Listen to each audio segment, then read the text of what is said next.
The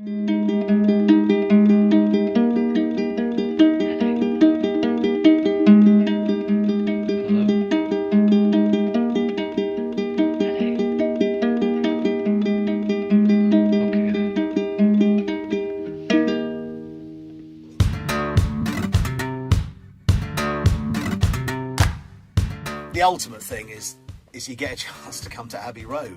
Everybody in the world knows, the name Abbey Road. It's like a flagship studio as well in this country. As far as British music history goes, I mean, this is fairly much the high temple of it. There's nowhere really more qualified than Abbey Road Studios to be the mecca, if you like, of British music. The gear that they've got here, the people, the atmosphere. Sir George is going to put his head round the door. Cynthia Lennon's going to join me on stage as well. Friday night, I'm going nowhere. All the lights are changing, green to red. Almost every family in this country have someone in their family who suffer from cancer. Well, this is my 10-year anniversary of surviving breast cancer. I was diagnosed with prostate cancer in 2007. There just couldn't be a more important cause to me, to be a part of finding a cure. There's probably no cause that unites people as much as Cancer Research UK. The funding that evenings like this generate to go into the pot to research ways of preventing this, to my mind, it's just absolutely vital work.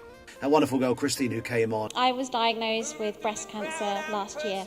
She is fantastic, that girl. She's getting through it, because of a drug developed by Cancer Research UK and funded. That's kind of living, real, tangible proof that it works. This is why I'm here. My life is dedicated to raising awareness and supporting the important work of Cancer Research UK. Our main sponsors this year are Shepperton Business Consulting. As well as being the title sponsor, we would also like to donate 5% of all future revenue. And TIS Property Services, Bolt Property Group, Sony Music and Live Nation. Somebody asked me what's the proudest moment in my career.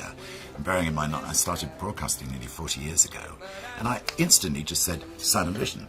Tonight they were singing along with David Gray, and you can tell that it has a power and it communicates to the whole community. Just looking at kind of the lineup tonight and the lineup going back through the years is amazing. Last year, I just went to the top of my wish list and phoned Paul Weller.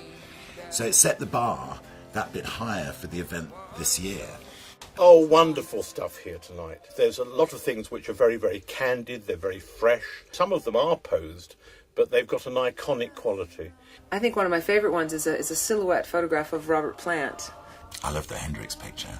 I think it's fantastic. There's one I really loved, I thought was fantastic. It was of the Beatles in just like a little field, a little garden of beautiful flowers.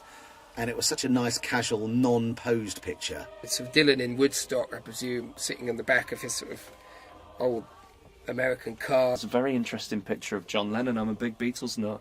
It's very uncomfortable. It looks a bit like an old knitting pattern, What it was is the Beatles manager, Brian Epstein, signed them up to model some clothes, and apparently afterwards the Beatles went nuts and said, we're never doing anything like that again.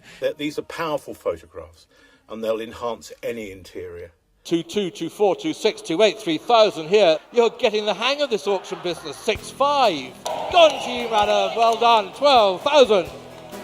It's at 20,000. I'm going to sell it 22,000.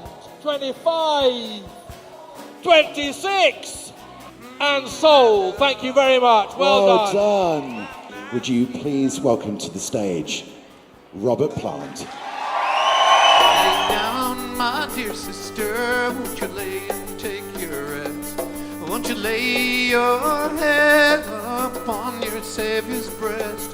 But I love you, but Jesus loves you the best, and I bid you good night.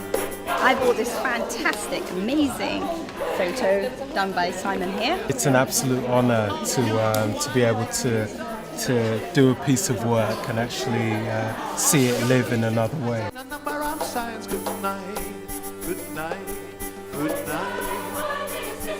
That's over £250,000 that we've raised in this room tonight.